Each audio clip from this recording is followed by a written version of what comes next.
Hello friends, welcome to my channel education with Gaurav. मेरे इस channel पर एक बार फिर से आप सभी का स्वागत है। दोस्तों, आज की वीडियो के अंदर जो है मैं आपके बीच में जो टॉपिक लेकर आया हूँ वो है इंडियन ज्योग्राफी से रिलेटेड।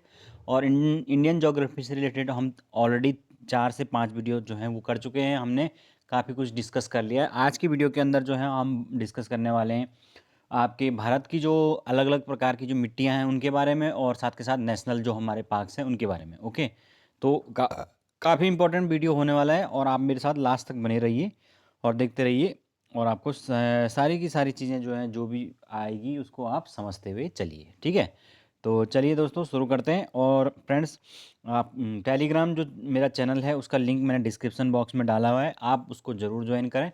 वहाँ पर जो है मैं जो है जीके से रिलेटेड जो भी फैक्ट्स मुझे इधर उधर से मिलते हैं वो मैं डाल देता हूँ। ठीक है, तो आप लोग वहाँ से उसको देख सकते हैं। साथ के साथ करंट अफेयर भी मैं उसमें डालता रहता हूँ।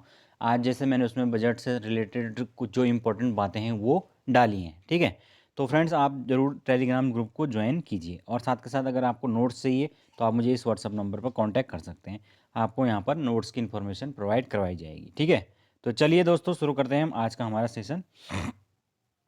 तो जैसे मैंने बात की, हम बात करने वाले हैं भारत की मिट्टी, यानी कि अलग अलग प्रकार की जो मिट्टियाँ होती हैं भारत के अंदर उसके बारे में हम बात करने वाले हैं। ओके, तो ये हम मैप के अंदर मैंने दिखाई हुई है, तो हम इसको बाद में देखेंगे। पहले हम वर्गीकरण देखते हैं। तो फ्रेंड्स, जो भारत है, भारतीय जो कृषि अनुसंधान परिषद यानी जिसका नाम है ICAR, Indian council of agriculture research, उन्होंने जो है वो भारत की जो मिट्टी है उसको टोटल 8 पार्ट्स के अंदर डिवाइड किया है, यानी 8 भागों में डिवाइड किया है। जिसमें सबसे पहली जो हमारी मिट्टी आती है वो है जलोढ़ मिट्टी, है ना। तो जलोढ़ मिट्टी क्या होती है? यह मिट्टी जो है वो सबसे ज़्यादा भारत के 43% भाग पर लगभग पाई जाती है। ठीक है, ये कृषि के दृष्टिकोण से सबसे ज़्यादा उपजाऊ मिट्टी है। तो ये बात, ये फैक्ट आपको याद रखना है कि कृषि के दृष्टिकोण से सबसे ज़्यादा जो उपजाऊ मिट्टी है वो कौन सी है? जलोढ़ मिट्टी। ओके, इसमें जो है वो पोटेशियम व चूने की मात्रा अधिक पाई जाती है, यानी ज़्यादा प्रधानता होती है। और उत्तर भारत का जो हमारा मैदान है, महानदी, गोदावरी, कृष्णा, कावेरी का जो तटीय क्षेत्र है उसमें भी यह मिट्टी पाई जाती है। ठीक है, तो आप मैप में देखिए, यहाँ पर ये इलाका है पूरा का पूरा, ये देख सकते हैं आप, ये पूरा का पूरा इलाका ये आपका जलोढ़ मिट्टी का मैदान है। साथ के साथ जो हमारा कुछ तटीय इलाका है, कृष्णा गोदावरी का मैदान है जो तटीय मैदान, वो भी आपका जलोढ़ मिट्टी वाला इलाका भारत के अंदर है। ओके, नेक्स्ट है हमारे पास लाल मिट्टी। ठीक है, तो फ्रेंड्स लाल मिट्टी के बारे में देख लेते हैं। रेड सॉयल, यह भारत में पाई जाने वाली दूसरी सबसे सर्वाधिक क्षेत्रफल पर पाई जाने वाली मिट्टी है, तथा दक्षिण भारत में यह सर्वाधिक क्षेत्रफल पर यह मिट्टी पाई जाती है। तो जितना भी हमारा दक्षिण भारत है उसमें सबसे ज़्यादा क्षेत्रफल पर कौन सी मिट्टी पाई जाती है? आपकी लाल मिट्टी पाई जाती है। यह मिट्टी साधारणतः कम वर्षा वाले जो क्षेत्र होते हैं उनमें पाई जाती है, तथा कृषि के दृष्टिकोण से काफ़ी कम, मतलब ये अपेक्षाकृत कम उपजाऊ होती हैं। और इसका सर्वाधिक जो क्षेत्रफल है वो तमिलनाडु में है ना, क्योंकि ये जो क्षेत्र होते हैं ये कम वर्षा वाले क्षेत्र होते हैं, और यहाँ पर ज़्यादातर जो वर्षा होती है वो लौटते हुए मानसून से होती है। क्योंकि जो वैसा जो शुरुआती मानसून होता है, आप सब जानते हैं कि वो हमारे भारत के अंदर जो है वो साउथ वेस्ट से प्रवेश करता है। ये जैसे भारत है तो साउथ वेस्ट से प्रवेश करता है और केरल से होते हुए सीधा ऊपर की तरफ बढ़ता है। तो इसलिए जो है ये जो हमारा ईस्टर्न वाला इलाका है ये वर्षा से अछूता रह जाता है शुरुआत में, और बाद में जब लौटता हुआ मानसून आता है तो तब जो है ये हमारे पूर्वोत्तर क्षेत्रों में वर्षा होती है। तो अपेक्षाकृत कम वर्षा होती है और इन क्षेत्रों में है लाल मिट्टी पाई जाती है। ठीक है, नेक्स्ट है हमारे पास काली मिट्टी, ब्लैक सॉयल, वेरी इंपॉर्टेंट है। इसके बारे में एक बात याद रखना कि इस मिट्टी को हम क्या कहते हैं? कपासी मिट्टी, रेगुर मिट्टी, लावा मिट्टी आदि कहा जाता है, और उत्तर प्रदेश में इसको करेल भी कहा जाता है। तो इस तरीके से अलग अलग नामों से ये जानी जाती हैं। तो काली मिट्टी के बारे में सबसे ज़्यादा इंपॉर्टेंट फैक्ट ये है कि ये कपास की जो खेती है उसके लिए सबसे उपयुक्त मिट्टी मानी जाती है। इसीलिए इसको कॉटन सॉयल भी कहा जाता है, काली कपासी मृदा भी कहा जाता है। और ये इसका जो विस्तार है ये डेक्कन ट्रैप जो है उसके उस वहाँ पर है। उसके अलावा मालवा का जो पठार है वहाँ पर इसकी विस्तार है। ठीक है, उसके अलावा जो स्वतः जुताई वाली जो मिट्टी है उसको इसको कहा जाता है, क्योंकि ये इस प्रकार की सॉइल है जिसमें कि जो है वो पानी इस प्रकार से अंदर जाता है 6 पोर्स के माध्यम से कि उसकी जो जुताई है वो स्वतः ही हो जाती है। तो इसलिए इसे स्वतः जुताई वाली मिट्टी कहा जाता है। नेक्स्ट है इसकी जो जल धारण क्षमता है वो सर्वाधिक होती है। इस मिट्टी का जो सर्वाधिक विस्तार है वो महाराष्ट्र के अंदर है। तो ये आप मैप के अंदर देख सकते हैं, जो ये वाला इलाका है ये पूरा का पूरा आपका मेनली जो है वो आपका ब्लैक सॉयल वाला इलाका है, काली मिट्टी का, ठीक है ना। उसके अलावा जो ये नीचे वाला इलाका, ये हमने अभी जो बात की लाल मिट्टी वाला, तो ये रेड लाल मिट्टी वाला इलाका हमारा हो जाता है, ठीक है। चलते हैं आगे। तो आप समझ गए हैं कि इसके बारे में मेन फैक्ट क्या है, कि एक तो ये महाराष्ट्र वाले इलाके में सबसे ज़्यादा विस्तृत है और उत्तरी कर्नाटक में भी आप कह सकते हैं। उसके अलावा इसको कपासी मिट्टी, रेगुर मिट्टी, लावा मिट्टी, करेल आदि के नाम से जाना जाता है और इसमें इसे स्वतः जुताई वाली मिट्टी भी कहा जाता है। नेक्स्ट है हमारे पास लेटराइट मिट्टी। जो लेटराइट मिट्टी है इसका जो निर्माण है वो जलवायु तथा शुष्कता के क्रमिक परिवर्तन के फलस्वरूप होता है। इसमें आयरन व सिलिका की जो है वो बहुलता पाई जाती है। तो ये इंपॉर्टेंट फैक्ट है कि आयरन व सिलिका की बहुलता किस में पाई जाती है, तो वो लेटराइट मिट्टी में पाई जाती है। साथ के साथ ये श्वेत, लाल व भूमिगत तीनों प्रकार की होती है। भूमिगत मतलब जो भूमि के नीचे होती है। इस भूमिगत लेटराइट मिट्टी में जो है उसमें सबसे ज़्यादा उपयोगी होती है जो भूमिगत होती है। क्योंकि इसमें वर्षा काल में लोहे के जो ऑक्साइड होते हैं वो घुलकर नीचे चले जाते हैं और इस कारण से ये उपयोगी मतलब ज़्यादा उपजाऊ हो जाती है, ज़्यादा फर्टाइल हो जाती है, ठीक है। तो हमारे ये जो मिट्टी है ये मेनली आपका जो हमारे ड्राई फ्रूट्स होते हैं, चाहे काजू, किशमिश वगैरह, और उसके अलावा चाय जो होती है उसकी खेती और जो आपके स्पाइसेस मसालों की खेती के लिए ये उपयुक्त मानी जाती है। इसीलिए इसका जो विस्तार है वो सर्वाधिक किस क्षेत्र में है, यहाँ पे देखिए आप मैप में, जो ये वाला क्षेत्र है हमारा, ये देखिए ये वाला, ये जो दिखा रखा है मैंने, तो यहाँ पर जो है ये मैं लिखना भूल गया हूँ, ये है आपका लेटराइट वाली मिट्टी का विस्तार, ठीक है ना। तो ये मेनली जो है वो केरल वाला जो रीजन है उसमें पाई जाती है, ठीक है। चलते हैं आगे। तो ये आपका चाय, काजू और मसालों की खेती के लिए उपयुक्त मानी जाती है। नेक्स्ट है हमारे पास मरुस्थलीय मिट्टी।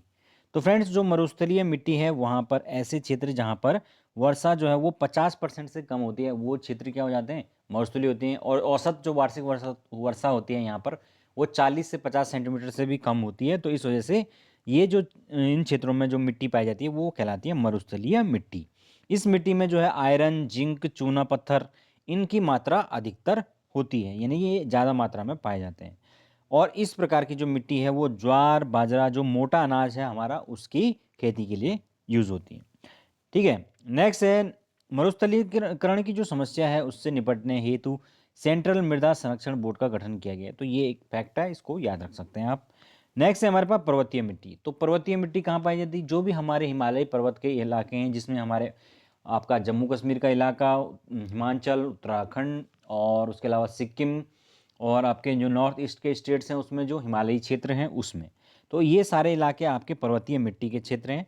ये जो मिट्टी वाले इलाके हैं ये अपरिपक्व अवस्था में इनको माना जाता है, मतलब ये मिट्टी अभी भी निर्माणाधीन अवस्था में मानी जाती है। इस मिट्टी में चूना व फास्फोरस की जो है वो कमी पाई जाती है, ठीक है। ये जो पर्वतीय मिट्टी है ये भी जो है यहाँ पर चाय की खेती के लिए ये उपयुक्त मानी जाती है। जैसे आप जानते हैं कि असम के अंदर फेमस होती है चाय की मिट्टी, चाय के लिए फेमस इलाका है। देखिए ये पूरा इलाका जो इस तरीके से दिखा रखा है ये पर्वतीय मिट्टी वाला है यहाँ पर, और ये सिक्किम के अंदर, और ये नॉर्थ ईस्ट में, ये कुछ अरुणाचल और असम का इलाका। तो ये हमारा पर्वतीय मिट्टी कहलाती है, ठीक है ना। तो ये है हमारी पर्वतीय मिट्टी। नेक्स्ट है पर्वतीय मिट्टी के बाद लवणीय मिट्टी। इस मिट्टी को रे या कल्लर या ऊसर भी कहा जाता है। यह मिट्टी गुजरात के तटीय जो क्षेत्र हैं, कर्नाटक व आंध्र प्रदेश, इनके तटीय क्षेत्रों में पाई जाती है। तो लवणीय मिट्टी कहाँ पर पाई जाएगी, जहाँ पर अपेक्षाकृत जो तटीय जो क्षेत्र होंगे आपके गुजरात, केरल, कर्नाटक और जो भी कोस्टल रीजन होंगे उनमें ये लवणीय मिट्टी पाई जाती है। क्योंकि जो नदियाँ हैं वो समुद्र में गिरने पर ज़्यादातर वहाँ पर जो है लवणीय क्षेत्र बन जाएगा, क्योंकि समुद्र का पानी अक्सर ज़मीन को टच करता रहेगा। तो क्या होगा, जमीन समुद्र के अंदर जो भी हमारे लवण मौजूद होंगे वो भी क्या होंगे, उस कोस्टल रीजन की मिट्टी में मिल जाएंगे। तो इसलिए वो मिट्टी कैसी हो जाएगी, लवणीय हो जाएगी, ठीक है ना, सॉल्ट हो जाएगा उसमें। नेक्स्ट है हमारे पास दलदली मिट्टी, मड सॉयल। तो मड सॉयल के अंतर्गत ये भी समुद्र जो तटीय इलाके हैं उनमें पाई जाती है। मेनली जो गुजरात का कच्छ वाला जो रीजन है आपका, और जो आपका सुंदरवन वाला जो पश्चिम बंगाल का हमारा सुंदरवन रीजन और कुछ बांग्लादेश में है, तो वो जो रीजन है ये दलदली मिट्टी वाला क्षेत्र कहलाता है, ठीक है। और कच्छ का रण मतलब कच्छ का मैदान, ठीक है ना। तो फ्रेंड्स ये जो इलाके हैं यहाँ पर मेनली जो वनस्पति पाई जाती है वो है मैंग्रोव वनस्पति। ये मैंग्रोव जो वनस्पति होती है ये कटीली झाड़ियों वाली और इस प्रकार से होती हैं कि जो ये मेन काम करती हैं कि जो बाढ़ होती है उससे सुरक्षा का काम करती है नेचुरली, ओके। तो इसलिए काफ़ी इंपॉर्टेंट मानी जाती है मैंग्रोव, ठीक है ना। तो सुंदरवन के बारे में तो आपको पता ही है। नेक्स्ट है हमारे पास नोट करके, मिट्टी के कणों को पेट कहा जाता है और इसीलिए मिट्टी का जो अध्ययन करना वो पेडालॉजी कहा जाता है। तो ये एक फैक्ट है, इसको याद रख सकते हैं आप। नेक्स्ट है हमारे पास भारत के कुछ राष्ट्रीय पार्क। तो फ्रेंड्स ये टॉपिक काफ़ी इंपॉर्टेंट है। राष्ट्रीय पार्क्स के बारे में जो क्वेश्चन है वो लगभग सारे कॉम्पिटिटिव एग्जाम में आता है और इसमें भी आने की संभावना है कि एक न एक पार्क के बारे में पूछा जाएगा। तो चलिए हम पढ़ते हैं कुछ राष्ट्रीय पार्कों के बारे में। सबसे पहले हम बात करेंगे जम्मू और कश्मीर। जम्मू कश्मीर में जो फेमस है वो है सलीम अली राष्ट्रीय उद्यान, ओके। उसके अलावा और भी बहुत सारे हैं जो हम पढ़ेंगे, लेकिन अभी हम मेन देख रहे हैं। मध्य प्रदेश में है fossil national park. Fossil national park कहाँ है? मध्य प्रदेश में। केरल में है आपका इराम्बिकुलम नेशनल पार्क। असम में है ओरंग नेशनल पार्क। नेक्स्ट है हमारे पास चंद्रप्रभा वन्य जीव अभ्यारण्य जो कि वाराणसी यूपी के अंदर स्थित है। महावीर अभ्यारण्य गोवा में स्थित है। शांत घाटी, ये बहुत इंपॉर्टेंट है, शांत घाटी ये कहाँ पर है? केरल के अंदर। फूलों की घाटी कहाँ पर? उत्तराखंड में। और शांत घाटी केरल के अंदर स्थित है। उसके अलावा पिन वैली नेशनल पार्क जो होता है वो हिम तेंदुए तथा हिम भालू के लिए प्रसिद्ध है। और जो ये पिन वैली नेशनल पार्क है ये कहाँ पर है? हिमाचल प्रदेश के अंदर स्थित है। नेक्स्ट है हमारे पास गिर नेशनल पार्क। तो गिर आप जानते हैं गिर नेशनल पार्क जो है वो कहाँ पर है? गुजरात के अंदर है। और गुजरात में ये एशियाई जो शेर हैं उनका निवास माना जाता है, गिर नेशनल पार्क। उसके अलावा काजीरंगा, काजीरंगा वेरी फेमस है और वेरी इंपॉर्टेंट, डबल टिक लगा लीजिए इस पर। यह यहाँ पर ये आपका असम के अंदर है, सब जानते हैं। और एक सींग वाला जो गैंडा है उसके लिए फेमस है। और कई एग्जाम के अंदर ये इसी नाम से पूछा जाता है कि एक सींग वाले गैंडे के लिए कौन सा राष्ट्रीय पार्क प्रसिद्ध है, ठीक है। नेक्स्ट है हमारे पास भीतरकनिका। भीतरकनिका भी वेरी इंपॉर्टेंट है, उड़ीसा के अंदर है और घड़ियालों के लिए फेमस है। उसके अलावा सरिस्का जो कि आपके राजस्थान के अंदर है, सफ़ेद बाघ के लिए फेमस है। और नेक्स्ट है आपका पक्षियों का स्वर्ग कहा जाता है। किसको कहा जाता है ये पूछा जाता है। तो केवला देव जो पक्षी अभ्यारण्य है ये आपका राजस्थान के अंदर है, इसको पक्षियों का स्वर्ग कहा जाता है, ठीक है। नेक्स्ट है हमारे पास प्रमुख संस्थान। कुछ हम प्रमुख इंस्टीट्यूशन की बात करते हैं इस क्षेत्र के। भारतीय प्राणी विज्ञान सर्वेक्षण केंद्र ये कोलकाता में स्थित है। उसके अलावा इंडियन फॉरेस्ट कॉलेज हम सब जानते हैं देहरादून में है। भारतीय वन्य जीव अनुसंधान संस्थान ये भी आपके देहरादून के अंदर है। और सलीम अली जो पक्षी विज्ञान एवं प्राकृतिक इतिहास केंद्र वो कोयम्बटूर तमिलनाडु के अंदर स्थित है। नेक्स्ट है हमारे पास राष्ट्रीय पर्यावरण शोध संस्थान, ये नागपुर में स्थित है। और केंद्रीय पक्षी अनुसंधान संस्थान ये आपके इज्जत नगर बरेली के अंदर स्थित है। तो ये कुछ इंपॉर्टेंट फैक्ट है। अब हम मैप के ऊपर देख लेते हैं ताकि हमें ज़्यादा अच्छे तरीके से याद रहे। सबसे पहले हम बात करेंगे ये जम्मू कश्मीर में। तो फ्रेंड्स जम्मू कश्मीर में दो फेमस हैं, हेमिस एल्टीट्यूड और दाचीग्राम। तो हेमिस जो है वो भारत का सबसे बड़ा नेशनल पार्क है जो कि आपके लद्दाख के अंदर स्थित है। और दूसरा है दाचीग्राम जो कि हंगुल नाम की जो मृग है उसके लिए फेमस है, ठीक है। तो हेमिस और दाचीग्राम दोनों का नाम याद रखना है आपको। फिर उसके नीचे आते हैं हम हिमाचल प्रदेश में। हिमाचल प्रदेश में हम देखते हैं दो इंपॉर्टेंट है, वो है ग्रेट हिमालय और पिन वैली नेशनल पार्क। कौन कौन से? ग्रेट हिमालय और पिन वैली नेशनल पार्क, ठीक है। उसके बाद हम नीचे आते हैं उत्तराखंड में। तो उत्तराखंड में हम सब जानते हैं उसके बारे में, तो हमने ऑलरेडी अपने उत्तराखंड जो जीके उसमें पढ़ा हुआ है। और कौन कौन से हैं हमारे? मेनली कॉर्बेट है हमारा, राजत है और गंगोत्री है, फूलों की घाटी है और नंदा देवी है। बहुत सारे नेशनल पार्क हमारे यहाँ भी स्थित हैं, तो वो आपको डिटेल में पढ़ने हैं, ठीक है। उसके बाद हम आते हैं उत्तर प्रदेश में। तो यहाँ पर मेनली दुधवा जो नेशनल पार्क है ये बहुत ज़्यादा फेमस है, तो ये पूछा भी जाता है। उसके अलावा चंद्रप्रभा भी है लेकिन ये कम ही पूछा जाता है। दुधवा नेशनल पार्क के बारे में ज़्यादा पूछा जाता है। फिर आते हैं हम बिहार में। तो बिहार में आपका कैमूर नेशनल पार्क और वाल्मीकि नेशनल पार्क दोनों फेमस है, याद रखना है आपको। फिर हम आते हैं सिक्किम में। सिक्किम को आप सब जानते हैं कि कंचनजंगा जो है नेशनल पार्क है वो काफ़ी फेमस है सिक्किम का, ठीक है ना। और कंचनजंगा जो है पर्वत भी है, नेशनल पार्क भी, दोनों हैं, ठीक है। फिर हम आते हैं आगे अरुणाचल प्रदेश में। अरुणाचल प्रदेश में यहाँ पर आपको नामदफा और पाखुई दो मिलेंगे, ठीक है ना। तो नामदफा और पाखुई दोनों याद रखना है। फिर उसके बाद हम नीचे आते हैं आपके नॉर्थ ईस्ट के बाकी के स्टेट पे, मणिपुर, इम्फाल मणिपुर और मिजोरम वगैरह में। तो यहाँ पर आता है आपका डम्फा नेशनल पार्क। और उसके अलावा जो ये मैंने ये 30 32 ये सब नंबर लिखे हुए हैं, तो ये नीचे हैं, यानी कि ये सारे के सारे असम के नेशनल पार्क हैं, जिसमें कि आपका काजीरंगा है, मानस है और न्यूमेरी है, नोकरेक है। ठीक है। तो इसमें मेघालय में जो ये नोकरेक है, ये मेघालय में स्थित है, देखिए मेघालय के अंदर दिखा रखा है मैंने। ओके। तो वो नोकरेक है, बाकी के सब आपके असम के अंदर स्थित है। कौन कौन से? काजीरंगा, मानस, न्यूमेरी और उसके अलावा 36वां देखिए आप, केबुल लामजाओ। तो इसके बारे में मैंने आपको बताया था, केबुल लामजाओ जो नेशनल पार्क है वो आपका मणिपुर में स्थित है। ठीक है। तो ये आपको इम्पोर्टेंट याद रखना है फैक्ट इसके बारे में। ये जो है लोकटक झील जो है वो वहाँ पर स्थित है, तो ये पूछा जाता है इसी नाम से कि लोकटक झील पर कौन सा नेशनल पार्क है, तो वो है केबुल लामजाओ। ठीक है। और ये एक तैरता हुआ नेशनल पार्क है, ये भी आपको याद रखना है। अब बाकी हम अंडमान निकोबार में देखते हैं, तो हमने बात कर रखी है कि यहाँ पर सबसे छोटा जो नेशनल पार्क है वो साउथ बटन है। उसके अलावा महात्मा गांधी नेशनल पार्क भी यहाँ पर स्थित है। ठीक है। अब हम बाकी के स्टेट्स देख लेते हैं। हम यहाँ पर आते हैं राजस्थान में। अंदर राजस्थान में जो है वो फेमस है सरिस्का, फिर है केवलादेव जिसके बारे में हम अभी बात की थी कि पक्षियों के लिए जो है वो स्वर्ग माना जाता है, फिर है आपका राजीव गांधी नेशनल पार्क, और उसके अलावा घाना नेशनल पार्क और सुल्तानपुर नेशनल पार्क, ये आपका हरियाणा में स्थित है। ठीक है। तो ये हमारे कुछ इंपॉर्टेंट हो जाते हैं। फिर हमारे गुजरात में हम जानते हैं कि गिर नेशनल पार्क।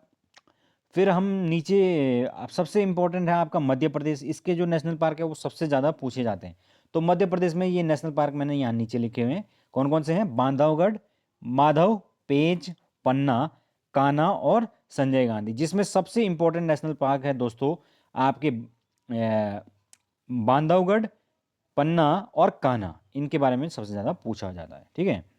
फिर आपके यहाँ पर छत्तीसगढ़ दिख रहा होगा, छत्तीसगढ़ में आपका इंद्रावती नेशनल पार्क सबसे ज़्यादा फेमस है। और उड़ीसा के भी 3 नेशनल पार्क बहुत फेमस है, सिमलीपाल, नंदनकानन और भितरकनिका। ठीक है ना। जिसमें भितरकनिका जो है वो आपके ओलिव रिडले टर्टल के लिए फेमस है, यानी जो कछुए होते हैं उनके लिए फेमस है। ठीक है ना। फिर जो हम ये झारखंड की बात करें तो यहाँ पर 2 फेमस है, वो है पलामू और बेतला, तो इनके बारे में भी आपको याद होना चाहिए। नेक्स्ट है हमारे पास, हम आते हैं महाराष्ट्र में। तो महाराष्ट्र में आपको तडोबा और तंसा 2 याद रखने हैं, तडोबा नेशनल पार्क और तंसा नेशनल पार्क। फिर नीचे हम आते हैं कर्नाटक पे। कर्नाटक में आपका बांदीपुर, नागरहोल और सोमेश्वर, ये 3 आपको याद रखने हैं। और फिर केरल का तो आपको याद हो ही जाता है कि केरल जहाँ पर भी पेरियार आएगा तो वो केरल में ही होगा। ओके। पेरियार नेशनल पार्क और पेरियार डैम वगैरह सब केरल में ही होता है। नेक्स्ट है हमारे पास तमिलनाडु। तमिलनाडु में है गुंडी नेशनल पार्क, फिर है बेदांगताल और इंदिरा गांधी नेशनल पार्क। तो ये हमारे कुछ प्रमुख नेशनल पार्क हैं। ठीक है ना। तो ये सारे आपको याद रखने हैं। ये वाल्मीकि, ये मैंने बता दिया था, वाल्मीकि कैमूर, हाँ ये बता दिया था, ये बिहार में स्थित है। ठीक है। और ये पश्चिम बंगाल का ये बुक्सा, ये भी याद रखना आपको, पश्चिम बंगाल में। ठीक है। तो ये हमारे कुछ प्रमुख नेशनल पार्क। चलते हैं आगे। नेक्स्ट हम बात करेंगे प्रोजेक्ट टाइगर की। तो ये पूछा जाता है, तो भारतीय वन्य जीव प्राणी बोर्ड तथा WWF यानी कि वर्ल्ड वाइल्ड लाइफ फंड, इनके द्वारा गठित एक कार्यदल की सिफारिश के बाद 1 अप्रैल 1973 से प्रोजेक्ट टाइगर की शुरुआत की गई थी। तो ये कई बार पूछा जाता है, प्रोजेक्ट टाइगर की शुरुआत कब की गई? तो 1 अप्रैल 1973 से। ठीक है। और पहला जो टाइगर रिजर्व होने का जो श्रेय है वो किसको है? हमारे उत्तराखंड के जिम कॉर्बेट नेशनल पार्क को। ओके। तो ये भी एक बहुत बड़ी बात है। फरवरी 2008 को जारी रिपोर्ट के अनुसार बाघों की संख्या 1411 थी, जो 2016 में 3891 में हो गई है। और उसके अलावा अभी लेटेस्ट डेटा आया तो उसमें और ज़्यादा इनकी संख्या बढ़ गई है, उसको आप देख लेना। इसके इनकी सर्वाधिक जो संख्या वो कर्नाटक में है, दूसरे स्थान पर उत्तराखंड बाघों के मामले में, तो ये अच्छी बात है। और सर्वाधिक जो बाघ घनत्व है वो उत्तराखंड के जिम कॉर्बेट नेशनल पार्क में पाया जाता है, यानी कि सबसे कम क्षेत्रफल में सबसे ज़्यादा बाघ हमारे जिम कॉर्बेट में पाए जाते हैं। ठीक है। नेक्स्ट है हमारे पास राजस्थान का जो सरिस्का नेशनल पार्क है, वो वहाँ पर एक भी बाघ नहीं पाया गया, यानी कि अब उस वहाँ पर बाघ लगभग खत्म हो चुके हैं। उड़ीसा का जो नंदन कानन है वो सफ़ेद बाघों को वहाँ पर संरक्षण दिया गया है। और 2013 से जो जिम कॉर्बेट है उसमें बाघों की सुरक्षा के लिए टाइगर एक्शन फोर्स की गठन किया गया है। यानी कि जो टाइगर्स हैं उनको पोचर्स यानी शिकारियों से बचाने के लिए ये टास्क जो है वो गठित की है, जिसका नाम है टाइगर एक्शन फोर्स। ठीक है, नेक्स्ट हमारे पास प्रोजेक्ट एलिफेंट। तो प्रोजेक्ट एलिफेंट क्या है? हाथी के जो दांत होते हैं उससे एक सफ़ेद पदार्थ प्राप्त होता है और इसका प्रयोग जो है वो सामान या खिलौने बनाने के लिए किया जाता है, जिसे हम क्या कहते हैं? आइवरी। तो इसी चीज़ के लिए जो है हाथी का शिकार किया जाता है। तो फ्रेंड्स 7 दिसंबर 1992 को जो झारखंड की सिंह भूमि है वहाँ से प्रोजेक्ट एलिफेंट की शुरुआत की गई और विश्व में जो है हाथियों की कुल संख्या लगभग 25,000 है, जिसकी कि 50% अकेले कहाँ है? भारत के अंदर है। यानी कि हाथी के मामले में जो है भारत काफ़ी रिच माना जाता है। और उसमें आप देखिए उत्तराखंड की बात करें तो राजाजी नेशनल पार्क जो हमारा है ये हाथियों के लिए काफ़ी फेमस है। ठीक है, नेक्स्ट है हमारे पास हंगुल। हंगुल परियोजना ये रेंडियर जो प्रजाति है उसका एक हिरन होता है जो IUCN है, यानी कि international union of conservation of nature. यहाँ पर ये जो इसका काम होता है IUCN, इसका काम क्या होता है कि ये एक रेड डाटा बुक जारी करती है। तो जो रेड डाटा बुक होती है इसमें जो प्रजाति जो है वो लुप्त प्राय हैं, यानी कि जो लुप्त होने की कगार पर हैं या जो संकटग्रस्त हैं, उनके बारे में पूरी एक रिपोर्ट जारी की जाती है। तो उसने अपने बुक में इस हंगुल जो हिरन है इसको शामिल किया है। तो कश्मीर का जो दाचीग्राम नेशनल पार्क जो हमने अभी बात की थी वहाँ पर इसको प्रोटेक्शन दिया गया है। ठीक है ना, 1970 से। नेक्स्ट हमारे पास कस्तूरी मृग संरक्षण परियोजना। तो कस्तूरी मृग जो कस्तूरी होती है वो केवल नर नर जो मृग होती है उससे प्राप्त होती है। तो ये बात आपको पता होनी चाहिए। प्रत्येक जो नर मृग होता है उसके पित्ताशय में एक थैली होती है जो 35 से लगभग 40 ग्राम इसमें कस्तूरी पाई जाती है और इसका जो रासायनिक नाम है वो टाइक्लोरोपेंटोकेनाल है। और 1970 से जो हमारा केदारनाथ वन्य जीव विहार है और शिकारी देवी अभयारण्य हिमाचल, यहाँ पर इनको प्रोटेक्शन दिया जा रहा है कस्तूरी मृग। ठीक है ना, उसके अलावा हम जानते हैं कि हमारे यहाँ पर एक कस्तूरी मृग प्रजनन केंद्र भी है। तो आप बताइए कहाँ पर वो स्थित है, कमेंट सेक्शन में ज़रूर बताना। ठीक है ना, नेक्स्ट है हमारे पास रेड पांडा। तो फ्रेंड्स रेड पांडा इसे कैट बियर भी कहा जाता है। इसे अरुणाचल प्रदेश में WWF के नाम से पद्मना पद्मना पद्मजन क्या है पद्मजना नायडू जो नेशनल पार्क है वहाँ पर इसको संरक्षण दिया गया है। पद्मजा नायडू, अब आया मुझे सही। ठीक है ना, तो पद्मजा नायडू जो पार्क है वहाँ पर रेड पांडा जो है उसको संरक्षण दिया गया है 1996 से। ठीक है, नेक्स्ट है हमारे पास थमिंग मृग परियोजना। थनमिन मृग परियोजना जो है मणिपुर के में जो लोकटक लेक है उसके झील में स्थित केबुल लामजाओ में संरक्षित है। ठीक है ना, तो हमिंग बर्ड कहाँ पर है? वही जो हमने बात की थी मणिपुर की लोकटक झील। इसको याद रखने का तरीका क्या है? देखिए लोक मणि, तो एक कोई एक या आप मणि लोक के नाम से याद रख सकते हैं। कोई ऐसा लोक है जहाँ पर मणि पाई जाती है तो उसको क्या कहेंगे? मणि लोक। तो इसका मतलब जो लोकटक झील है वो कहाँ पर होगी? मणिपुर में स्थित होगी और वहाँ पर थमिंग जो बर्ड है वो उसको प्रोटेक्शन दिया गया है। ठीक है ना, क्योंकि इनकी संख्या बहुत कम हो गई थी। नेक्स्ट हमारे पास गेंडा।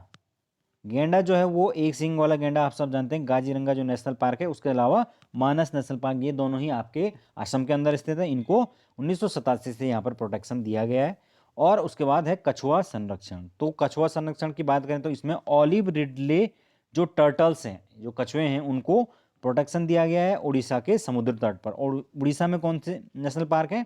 आपका भीतरकनिका जो नेशनल पार्क है मुख्य रूप से उसमें इसको प्रोटेक्शन दिया गया 1975 से। ठीक है ना, तो आपका ये वेरी इंपॉर्टेंट है कि किस पार्क में ये यूपीएससी में क्वेश्चन आया था 2018 के अंदर। यूपीएससी के अंदर ये क्वेश्चन आया था कि जो ऑलिव रिडले टर्टल हैं वो कहाँ पर पाए जाते हैं। ठीक है ना, तो ये आपके उड़ीसा में भीतरकनिका जो नेशनल पार्क है उसमें पाए जाते हैं। नेक्स्ट है, आगे चलते हैं। आगे हम कुछ बात करने वाले हैं जल विद्युत परियोजनाओं के बारे में। तो फ्रेंड जल विद्युत परियोजनाओं में हम बात करेंगे सबसे पहले दामोदर घाटी परियोजना। तो पश्चिम बंगाल व झारखंड में स्थित ये स्वतंत्र भारत की पहली बहुउद्देशीय परियोजना है। तो स्वतंत्र भारत की पहली बहुउद्देशीय परियोजना यानी कि मल्टीपर्पज प्रोजेक्ट कौन सा है? दामोदर घाटी परियोजना। ये जो है वो यूएसए की टेनेसी नदी घाटी की परियोजना के तर्ज पर इसको बनाया गया, यानी उसी के जैसा बनाया गया। और ये कहाँ पर है? झारखंड में जो बराकर नदी है उस पर तिलैया डैम जो है ये बनाया गया है और उस पर ये परियोजना बनती है, यानी कि बनी हुई है, सॉरी। नेक्स्ट है हमारा रिहंद बांध। तो रिहंद बांध वेरी फेमस है और इसके बारे में पूछा जाता है। तो फ्रेंड्स ये उत्तर प्रदेश में है आपका रिहंद नदी के ऊपर। और जो यहाँ पर झील बनी है उसका नाम है जीबी पंत सागर। ठीक है ना, हमारे गोविंद बल्लभ पंत जी हैं जो उन्हीं के नाम पर ये झील है। ठीक है, नेक्स्ट है हमारे पास हीरा कुंड।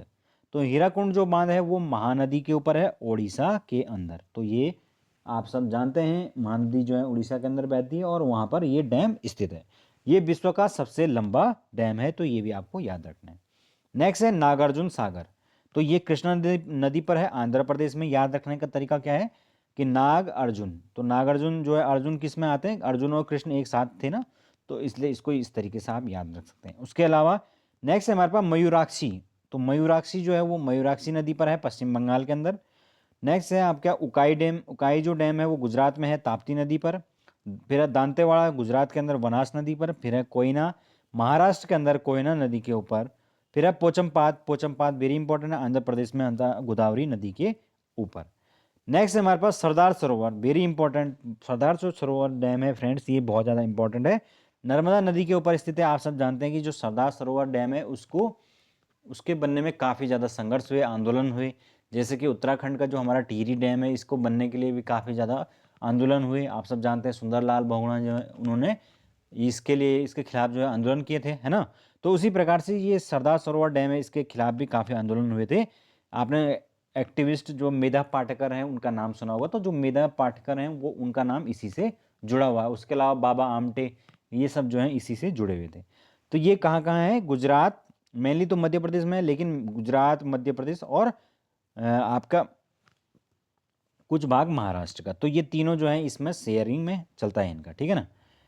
नेक्स्ट है हमारे पास देवसारी। तो देवसारी जो है आपका उत्तराखंड के अंदर है, पिंडर नदी पर। फिर है मुल्ला पेरियार, जो कि केरल में है, पेरियार नदी पर। और केरल और तमिलनाडु के बीच में ये डिस्प्यूटेड है, ठीक है ना, दोनों को पानी के लेकर इस पर विवाद है। उसके अलावा जो कृष्णा नदी जो जल विवाद है वो आंध्र प्रदेश, कर्नाटक व महाराष्ट्र के बीच है। नेक्स्ट है आपका बाण सागर। बाण सागर मध्य प्रदेश में है और सोन नदी पर ये आपका स्थित है। यह मध्य प्रदेश, उत्तर प्रदेश व बिहार के बीच में विवादित है बाण सागर।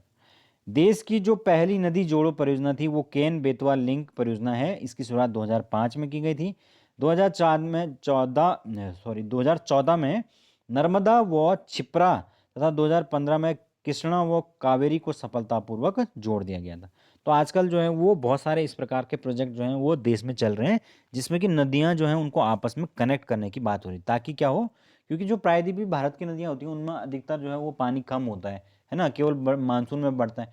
तो इसलिए अगर वो एक दूसरे से कनेक्ट होंगी तो दोनों जगह वो क्या होगा, पानी की पर्याप्त मात्रा रहेगी। तो इसलिए इस प्रकार की योजनाएं चलाई जाती हैं, ठीक है फ्रेंड्स। इसके अलावा भी जो है वो बहुत सारे इंपॉर्टेंट डैम्स हैं, तो उसकी एक पूरी लिस्ट है, तो वो मैं आपका टेलीग्राम चैनल पर अपलोड कर दूंगा, तो आप लोग वहाँ से उसको ज़रूर देखना, ठीक है ना। तो अभी के लिए इतना काफ़ी है दोस्तों। Thank you so much, good night.